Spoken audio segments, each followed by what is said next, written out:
Hello 6th grade, welcome to day 3 of e-learning. I hope things are going pretty well for you guys so far.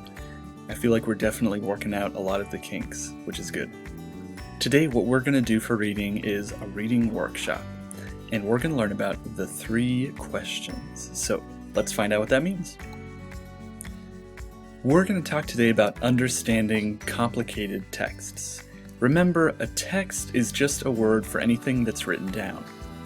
In your educational career, so your whole time that you're in school, you're going to run into many complicated texts, whatever class you go into, science, history, and of course reading. You'll have to read textbooks and articles and historical documents and many other things that are going to be a little tough to interpret or decipher. So how can you go about beginning to understand them? Well, I've got a tool I'd like to give you guys today. Multidraft Reading. Okay, let's talk about what that means. So the word multidraft, as you can see, it's got 2 parts. Multi is a root word that means more than one. When you think of the word multiple, or this fancy word, multifaceted, that means that the word has something to do with being more than one. Draft means an attempt, or it can also mean a piece of writing. But in this case, we're going to look more at the attempt version of this word. So multi-draft, put those 2 together and you get, it means more than one attempt. Multi-draft means more than one attempt. Okay, so if we're going to do multi-draft reading, that means we are going to have more than one attempt at reading something. So what we have figured out is that 3 readings is a good number to help you really get all the information that you need from the text, at least most of it. So there's 3 steps to this multi-draft reading. The first time you read through the whole thing, you're looking for the key ideas and the details. The second time you read through the whole thing, you're going to look for the craft and the structure of the piece. How is it made? How is it organized? And for the third time you read through, you're going to be looking at the integration of knowledge and ideas. Now, integration is kind of a big word, which means, it has to do how 2 things kind of connect. And so that's why I choose to call this step connection. I feel like it's maybe a little bit simpler. Okay, let's move on. So, your first time going through a text, you're looking for the key ideas and details. Now, reading a complex text is actually kind of like being a judge at a pie eating contest. Let me explain what that means exactly. Imagine you are at a county fair and you've been picked to judge which pie is the best out of all that have been submitted. The first thing you're going to do, of course, is you're going to take a bite to figure out the main flavor. Just like when you first read through a text, you're going to read through to figure out the main idea.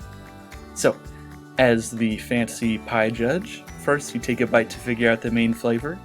And as a student reading a complicated text, first you read through to figure out the main idea. Okay, let's move on. The second read through is where you're going to look at the craft and the structure of the piece of the text. So, once again, remember, you are a judge at the county pie fair. You've taken a bite to test the flavor. Now, for the second step, you want to look at how the pie was made. What type of crust did they use? Is it store-bought? Is it homemade? What type of ingredients? Did they use fresh berries, or did they use generic ingredients? How did they decorate it? Does it have a beautiful crust on top that looks like fancy leaves, or is it just plain? In the same way, when you are a student reading through a complicated text, you're going to look at how the text was made or how it was organized. You can ask, how does the author use things like word choice? What is their attitude about this piece of information? There's a lot more to this other than just these 2 questions, but those are some examples. So remember, As the pie judge, you're looking at how the pie was made. As the text reader, you're looking at how the text was made / organized. Alright, our third and final one. Integration of knowledge and ideas, otherwise known as connection. So, you've already tested the flavor.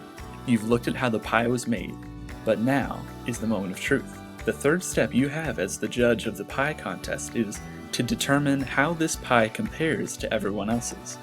Is it the same? Is it unique and different? How does it make you feel inside? These are all things that will help you figure out what prize to give this pie. Okay, now you're back to being a student, and you're reading a complicated piece of text. The third step you have, after figuring out the main idea and looking at how the text was written, is determine how this text compares to others like it. Is this the same as other text? Is it different and unique? How does it make you feel? Okay, so remember, as the pie judge, you are trying to determine how this pie compares to everyone else's. As the text reader, you are trying to determine how this text compares to others like it. Let's do a quick review. We talked about multi-draft reading, which means more than one attempt at reading something. Then we looked at the 3 questions, or the 3 methods, that you will use to read and decipher a complicated text. And we found out that reading a complicated text is like being a judge at a pie-making contest, however odd that may sound. As a judge at a pie-eating contest, you first figure out the flavor, then look at how the pie was made, and lastly compare the pie to everyone else's so you can give it a ribbon. As a text reader, as a student, you first figure out the main idea, then look at how it was organized / written, and lastly compare the text with others like it. Alright, that is the end of our reading workshop. I'm going to have you guys do a assignment to practice using these skills and using these 3 steps to understand a complicated text. So go ahead and go over to Google Classroom and you'll find another assignment which should be named Practicing the 3 Questions. Alright, good luck.